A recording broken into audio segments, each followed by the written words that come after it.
Now, today's show is a topic that is very, very personal for me. Just like many of you, I've lived a life full of experiences. I'm talking about the highs and the lows. And one of those lows in particular is what fueled my passion for this subject today. And this is the shooting of Megan Thee Stallion and the subsequent trial of Tory Lanez. What bothered me so much was the way Megan was treated before the trial, during the trial, and even after the trial.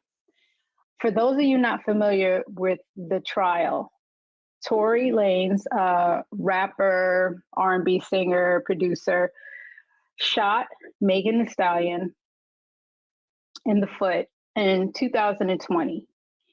And the trial was brought to court in just last year, 2022. And as we all know now, he was found guilty on those charges.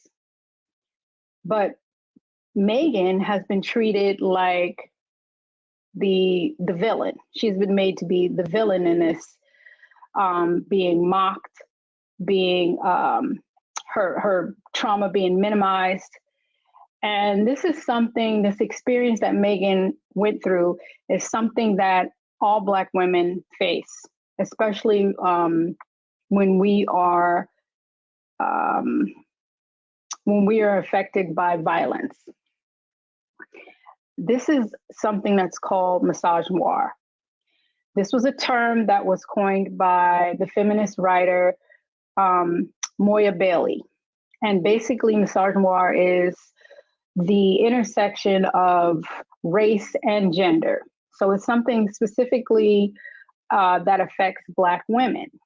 And misogyny is the, hatred, contempt for, and just prejudice against women. So misogynoir is when that misogyny is directed specifically towards Black women.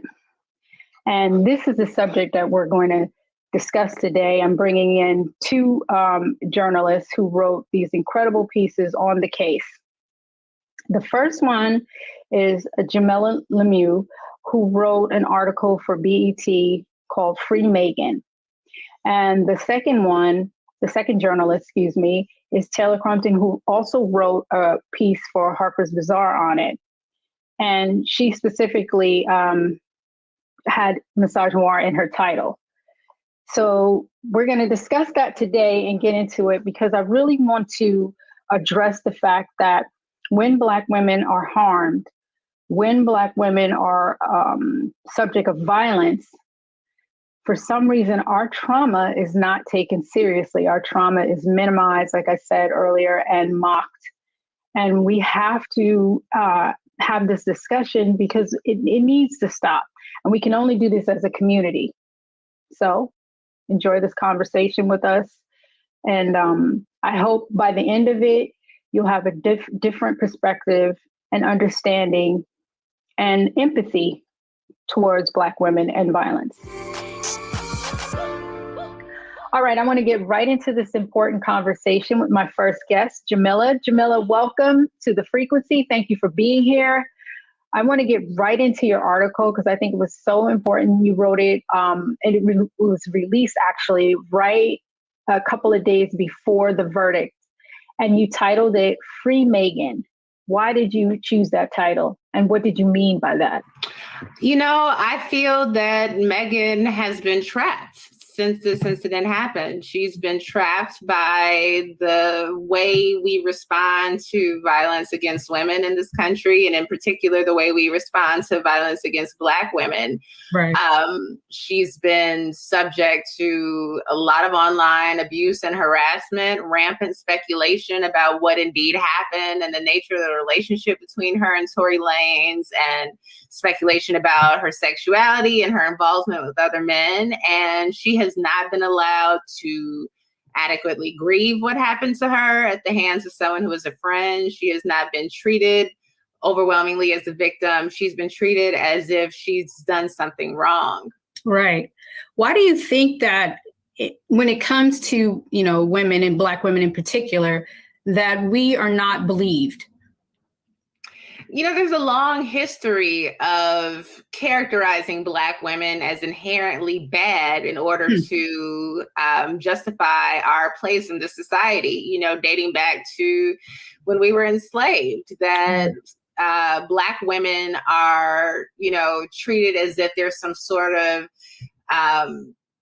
sexually aggressive, unladylike, unworthy of protection, untrustworthy. Mm-hmm. And a lot of these beliefs about us have been passed down to us as a people. And we tend to parrot some of the worst ideas and attitudes about Black women. Do you think it falls into that old trope of Black women are strong.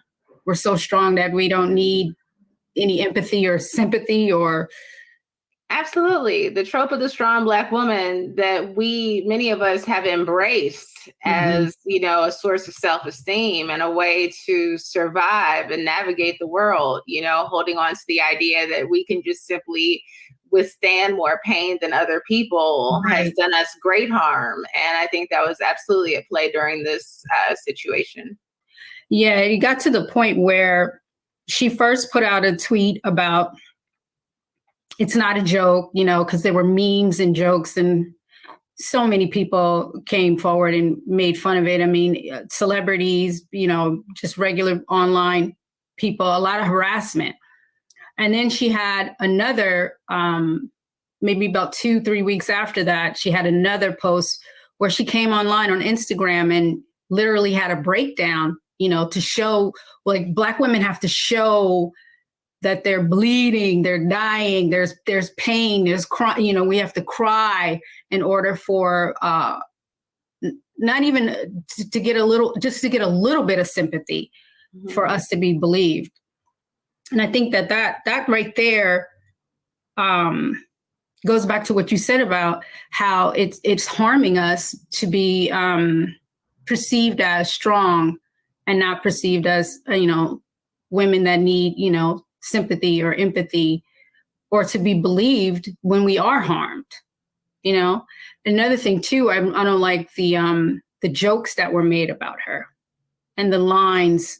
In particular, Drake had a song that he put out, with the line about her, lying, even though they were trying to say that it wasn't in regards to that. I mean, it obviously was. And what do you think about that when they take our pain and make it into a punchline? Yeah, it was absolutely disgusting for Drake to do that. He's somebody who's a more senior artist than her. He's almost a decade older than Megan. He's been in the industry a longer amount of time. He's got the reputation and the influence that he does. And for him to make light of the situation and insinuate that she was lying, or even to just joke about the fact that a lot of people believe she was lying, was really vile, and it goes back to Black women not being trusted, not being believed, because there were a lot of people who took to the internet to say that this woman was lying, that it didn't happen to her. And that was in spite of reports from doctors, that was in spite of the fact that the state of California chose to press charges against Tory Lanez. This was not a personal injury trial. Megan did not go after Tory. In fact, at the beginning of this, she protected him. Her instinct was to lie about what happened for fear that he or both of them would be harmed at the hands of the police. Like that she thought about his safety and his protection says so much, when so few people have thought about her safety and her protection, as well as her mental health and her ability to recover. Exactly. Up next, we're joined by pop culture writer Taylor Crumpton, whose article started this conversation. We'll be back.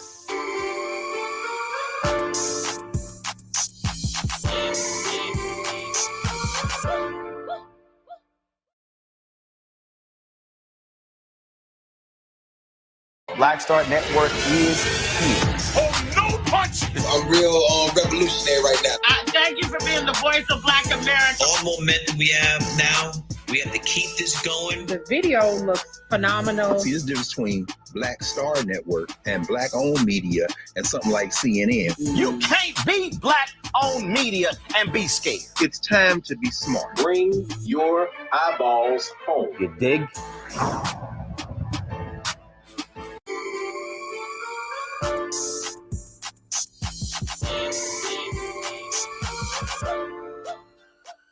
Welcome back to The Frequency. We're discussing Misogynoir, and joining me now is writer Taylor Crumpton, whose article really opened the door for this discussion, bringing up hip-hop, misogyny, and issues that face Black women overall.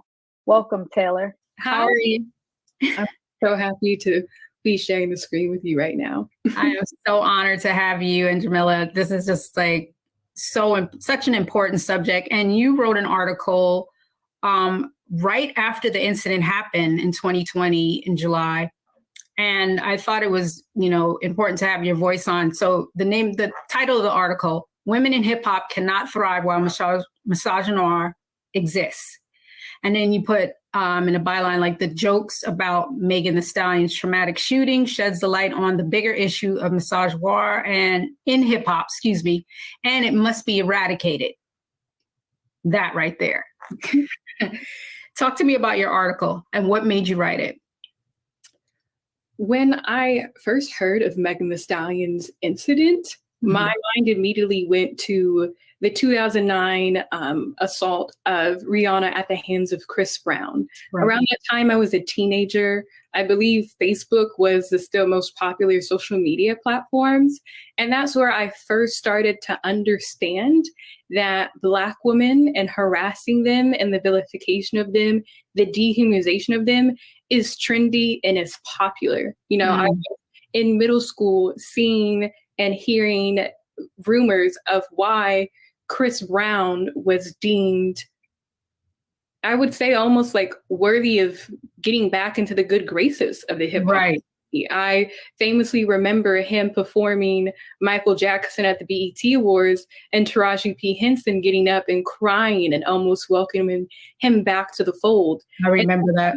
In some change later, I have yet to see this big cultural response, especially from hip hop. I've yet to see a BET Hip Hop Awards, a VH1 Hip Hop Awards, or a show like that kind create space for Megan, for her to feel welcome, for her to, be given the grace and compassion to be a survivor.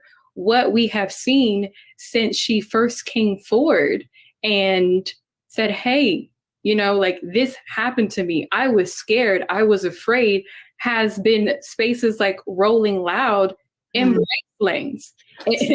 Yeah, that's exactly why I wanted you on. The misinformation that was going around with the different blogs. What do you think that could have combat that besides your voice, besides real journalists writing about it? When these rumors came from blogs, from online personalities, and even some outlets that specialize in hip hop media, the people who were combating these rumors were Black women, because we will always show up for ourselves, and the hotties, Megan Thee Stallion's fan base, because I believe Black women, we all have this cultural experience of not being believed, of not being heard, of being vilified, of being dehumanized, and being disbelieved. But the Megan Thee Stallion case was interesting because we also saw an increase of Black women personalities being on the side of Lanez, right? We all saw this, I don't want to say emergence, but this presence of internalized misogynoir coming out in Black women personalities, Black women musicians that were making fun and joking of Megan's assault. I think famously, when the incident first occurred, Drea Mitchell was on a podcast and confirmed Megan Thee Stallion's assault at the hands of Tory Lanez to the interpersonal violence between Whitney Houston and Bobby Brown, and said, I want that type of love. Very recently, there was a TikTok video that went viral reenacting the scene from What's Love Got to Do with It when Tina is escaping abuse from Ike. Like these pop culture moments are trendy and are profitable. And it's something that we all know, but what it just reinforces is whether you have been shot in the foot, whether you have been physically assaulted, it's funny and it's going to make money and it's going to be profitable. So I feel that the people who came forward and had their voices were heard knew that that wasn't going to be trendy, knew that that was also going to open them up to subject and attack and critique, but would rather stand in solidarity and show that Black women are deserving of grace and compassion rather than make money making fun of Meg and already just weighing so heavily on this Black woman who was 25 at the time. She lost her mother. She had recently lost her grandmother. So even before these unfounded rumors of, it was a lover's quarrel, people were saying that Megan had sacrificed her mother, her last living parent, for fame and success. So she was already subjugated to lodge a misogynoir and false rumors online about the loss of her parent. Then this gets amplified. Right now she has the Lanez thing. And I think the one thing that stood out to me the most is, regardless of how profitable she is to companies, to men in hip hop, that sadistic nature of misogynoir will always underroot a Black woman's accomplishments, no matter what they do. Because, as I said in my piece, until it is eradicated, until misogynoir is abolished, conditions and situations like this will continue to happen in the culture. And that's just civil negligence. Like, that is a failure. How do you think we can eradicate it? I mean, how do we abolish misogyny in our culture? Right? Exactly. War is just an offset. It's the intersection of racism and sexism.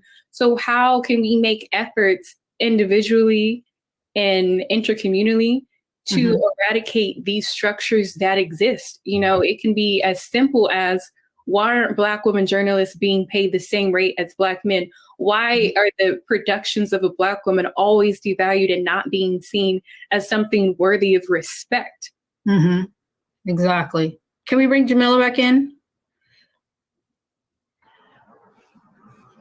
See, this is why I wanted to have this conversation, because I think that your writing, both your writings, was a way to battle the misinformation, the things that were going on with the blogs. I mean, right, even before the verdict was decided, they were putting out that he was found not guilty.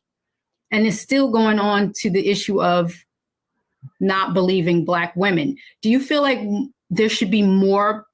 I mean, there's plenty of Black women journalists, but more should be heard on that subject. Do you feel like we should concentrate more on that? Well, I wish that those were the voices that were being amplified at a time like that. You know, that Black women were the sources that were trusted and looked to talk about this. I think it is worth acknowledging that there weren't Black women representing large media outlets present for the trial. You know, that the few reporters that were in the courtroom that were talking to an audience on a regular basis about what was taking place during the trial, that a number of those Black folks that were there were bloggers, and some of them were bloggers who had an interest in defending or supporting Tory Lanez, you know, and spreading misinformation. I think the misinformation is a tremendous part of this, you know, regardless of the source, because as you said earlier, a lot of Black women are carrying around internalized misogynoir. So they're incapable of defending Megan because they are incapable of seeing her as a victim.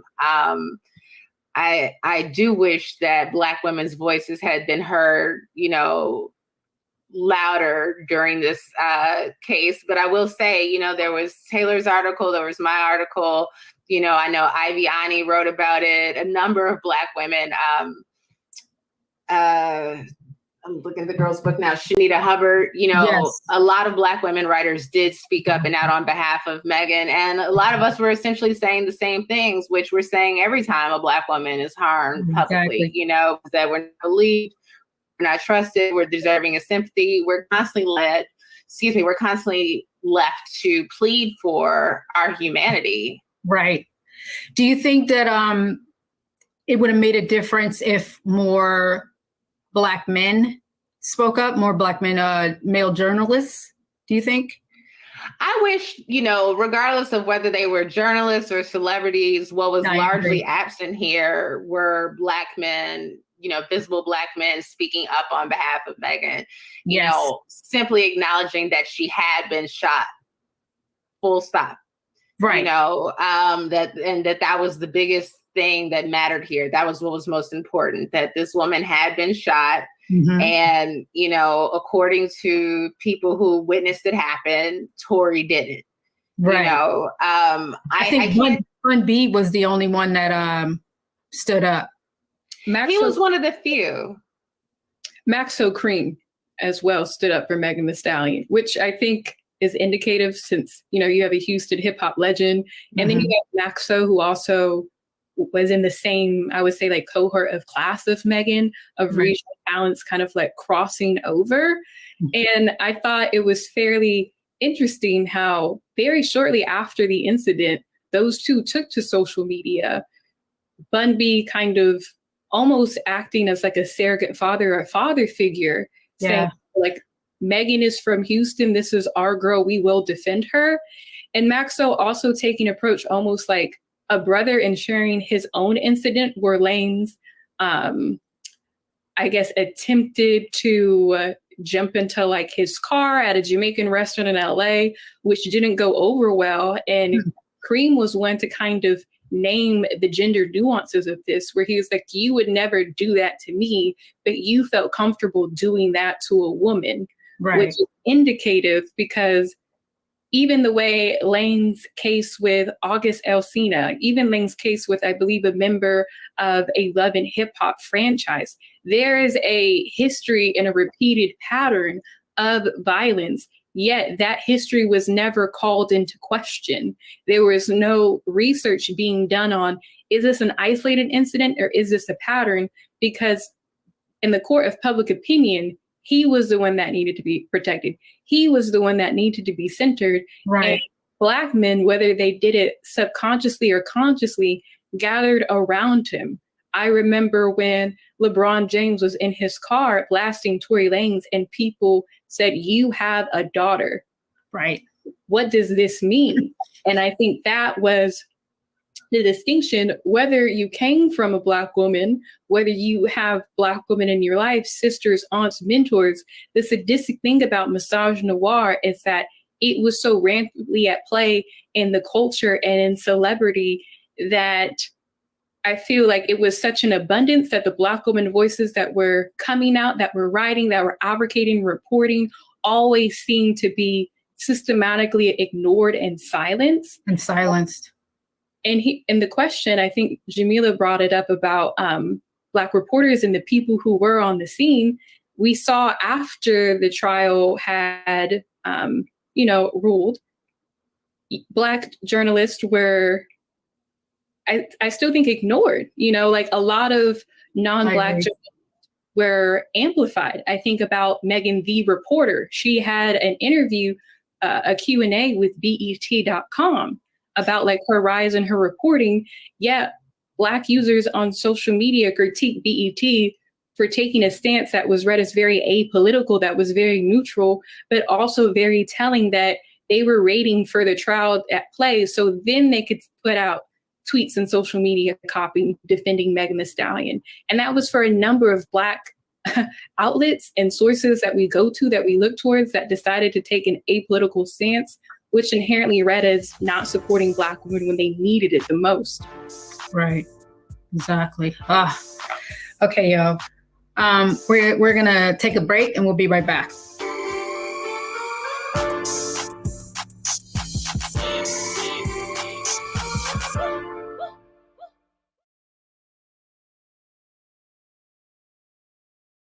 When you talk about Blackness and what happens in Black culture, we're about covering these things that matter to us, speaking to our issues and concerns. This is a genuine people-powered movement. There's a lot of stuff that we're not getting. You get it, and you spread the word. We wish to plead our own cause. Too long have others spoken for us. We cannot tell our own story if we can't pay for it. This is about covering us. Invest in Black-owned media. Your dollars matter. We don't have to keep asking them to cover our stuff. So please support us in what we do, folks.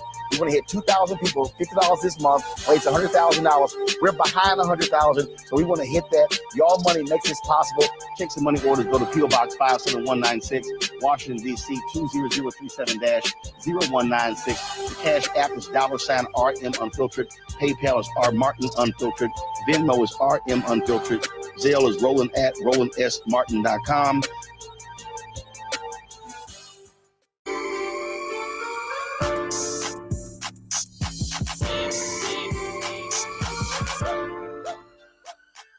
You're watching The Frequency. I'm Dee Barnes, and we're discussing the shooting of Megan Thee Stallion and the trial of Tory Lanez. Joining us once again is Jamila. Jamila, why did you feel someone needed to speak up for Megan? You know, I was invited to write the article, and I had a lot of feelings about the case, so I was happy to do it. You know, I wish that I had a louder voice to speak up for Megan. You know, I wish that me writing something about it could do more. You know, again, there's been this sustained chorus of Black women voices from the beginning standing with Megan, but there are, you know, few people, it seems, that are willing to hear us. So if nothing else, if I can provide confirmation for other Black women that you're not crazy, that you're not wrong, that what you're seeing is real, what you're experiencing is real, and that we deserve better. And you did that, and I thank you. And I know other Black women thank you too. It was important. Same question with you, Taylor. What made you, you know, sit down and write that article in particular about hip hop? Not that I don't understand personally, but please elaborate on that. I mean, I think your presence and career is very emblematic of why I took the approach to address gendered violence in hip hop. Earlier in that summer, On the Record had released on HBO Max the documentary centering the Black women voices who were survivors of Russell Simmons' alleged sexual assault. And at the time of its release, I was in a Twitter chat with two Black women journalists, and the resounding theme was, who is going to step out and cover this? Who is going to be public about the way this documentary impacted them? And at the time of its release, in the press, Russell Simmons was the one on the Breakfast Club being interviewed by Ebro. Right. And all of the media around that time of the documentary still centered the man who allegedly was the perpetrator of the harm against these women. Mm-hmm. And it's a cycle, you know, it's a decades long cycle. And it is heartbreaking to see with every decade, there's more Black women, and the harm that they endure always results in their absence from an industry and a culture and a genre that prides itself in only being told through a Black male lens. Right.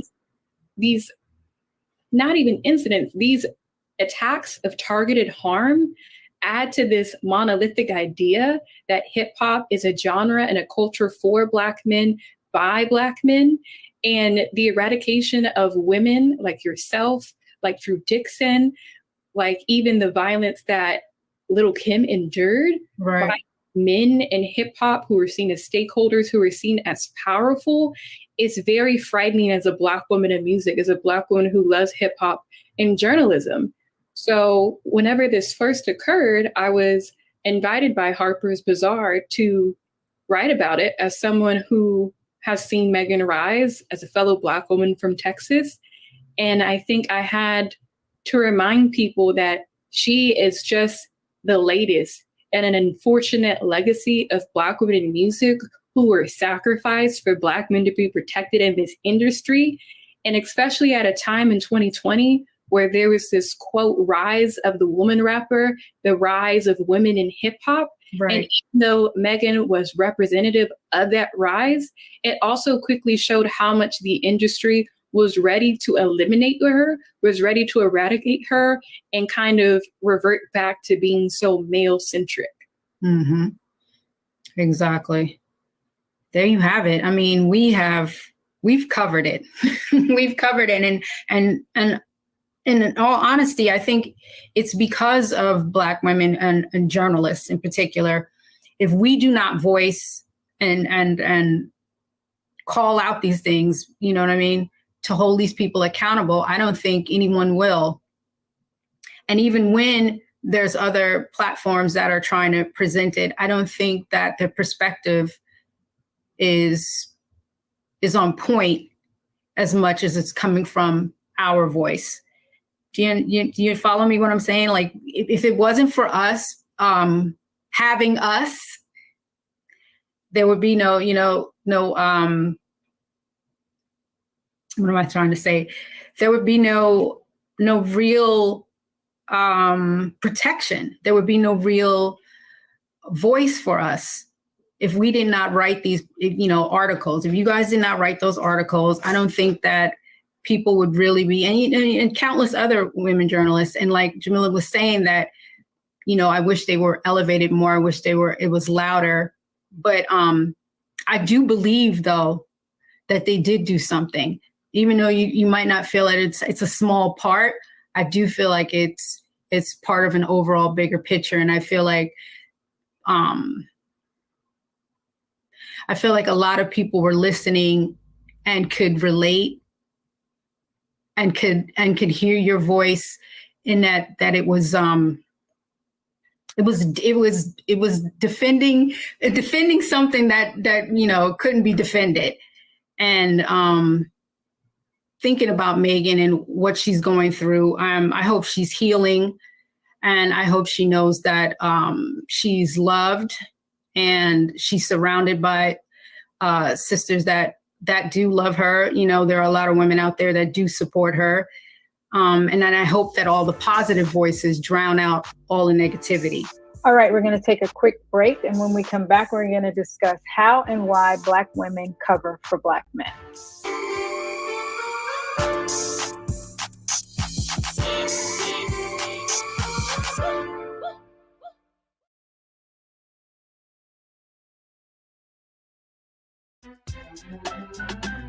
I'm Faraji Muhammad, live from LA. And this is The Culture. The Culture is a two-way conversation. You and me. We talk about the stories, politics, the good, the bad, and the downright ugly. So join our community every day at 3 p.m. Eastern and let your voice be heard. Hey, we're all in this together. So let's talk about it and see what kind of trouble we can get into. It's The Culture, weekdays at 3, only on the Black Star Network.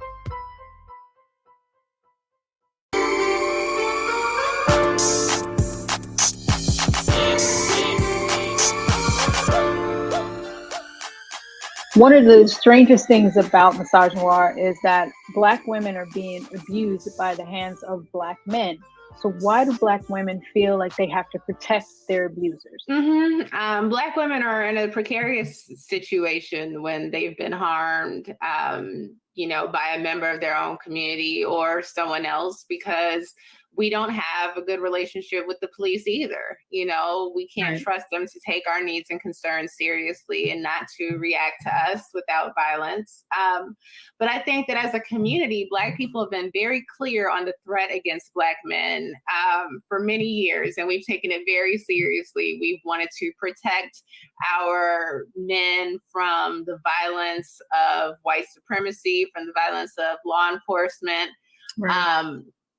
And our focus on that protection has allowed us to sacrifice the protection of Black women and girls. Anytime a noteworthy Black man has been accused of violence against women, Black women in particular, there's always this response from the community, for much of the community, to protect him, that we don't want to see him go into the system. If he's a prominent man, we don't want to see him we don't want to see him lose all that he's fought for and all that he's, succeeded and accomplished.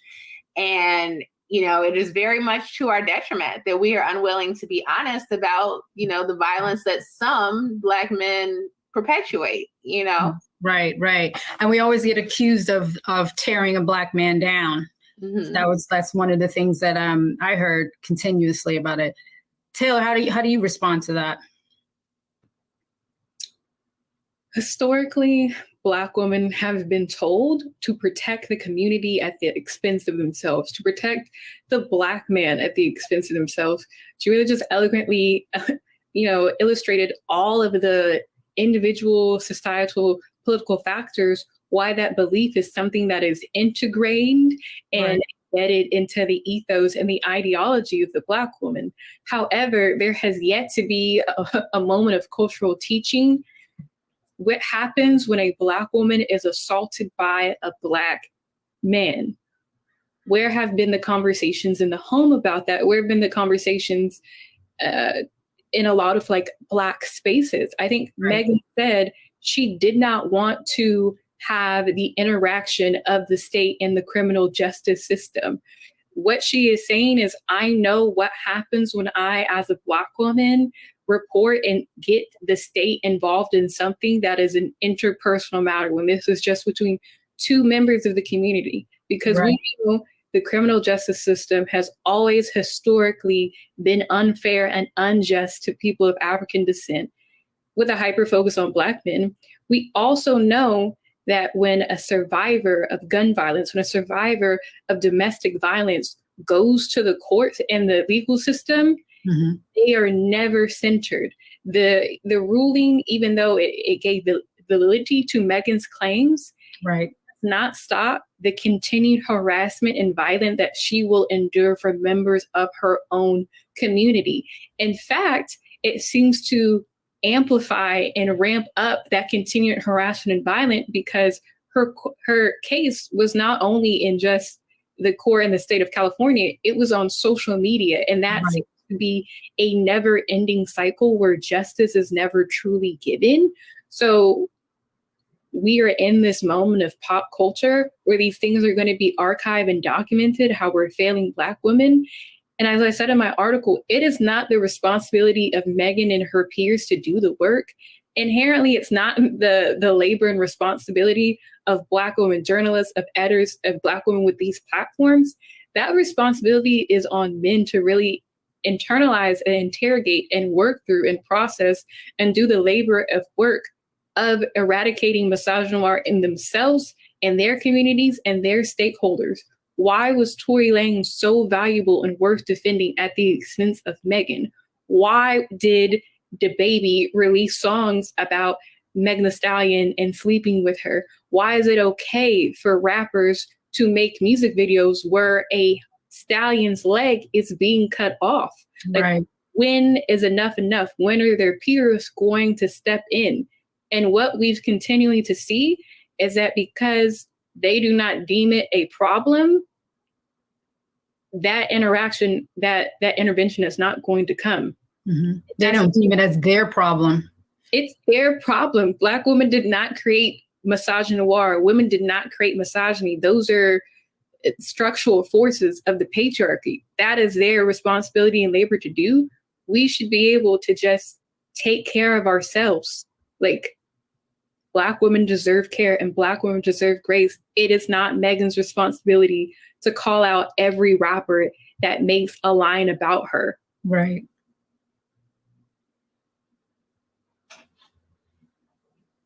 I agree.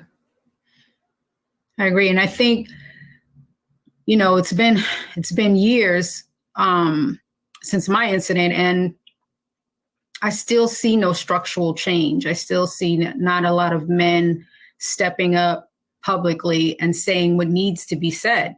It's always fallen on the shoulders of Black women. I mean, we seem to be the ones that carry the community, you know, carry the family.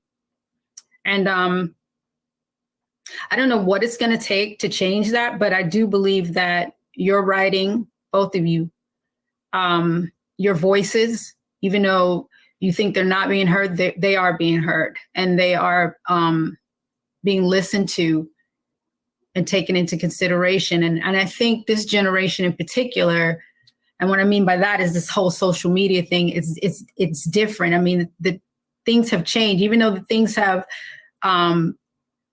they seem worse for Megan with, you know, the online harassment, the memes, the music, everything that you brought up. I think that fighting that with these articles and with platforms like this to speak up about it and holding them accountable is going to continue to help push that change, you know. And we do need more men to speak up about it. I mean, their fathers, they have, you know, they have mothers, there's sisters, they have sisters and cousins and aunts and grandmothers. And it is mind-boggling to me that they don't speak up enough, you know. And honestly, Tory, I don't feel like he was even thought of in that way or elevated in that way until he harmed this Black woman. And all of a sudden it became like he, you know, we have to rally around him, and they didn't rally around Megan. So I don't know what it's going to take to change it, but I am glad that we are having this discussion about it. And like I said earlier, I hope, you know, if Megan sees this, I hope she's healing. I hope she knows she's loved and supported. And, you know, when she's ready to come back, we're going to welcome her with open arms. Thank you both. I appreciate you so much. Thank you for coming on here and speaking truth to power. Because like I said earlier, we've all we've got, you know, and if Black women don't stand up for each other, I don't think that anybody's going to stand up for us. So thank you. When we come back, my closing thoughts.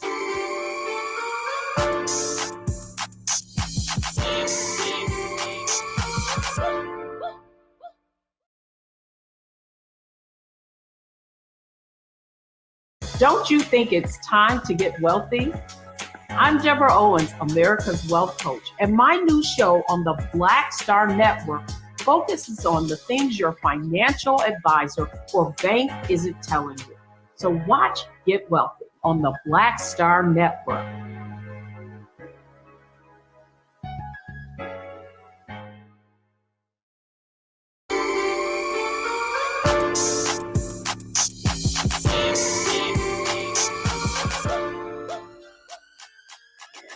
Before we go, I'd like to read something that I wrote. I think it's very important, and it really drives home the subject of what we discussed today. Okay, so bear with me, all right? Black women are the victims of a unique intersectional oppression. Megan's experience of not being believed, being mocked, and her harm being minimized is something that is shared by many Black women. This failure to protect Black women needs to change. Victims of abuse should not have to be continuously harassed for speaking out. How do we spread awareness? By having these important conversations. Until we are all holding each other accountable for making light of these serious and life-alternating events, then nothing will change. I'm speaking from my experience. I'm speaking from your experience. And I want you guys to really think about it the next time a woman in your life is harmed. Think about it carefully. I want you to really, really have empathy for what they're going through, and try to show support. Believe women, believe Black women.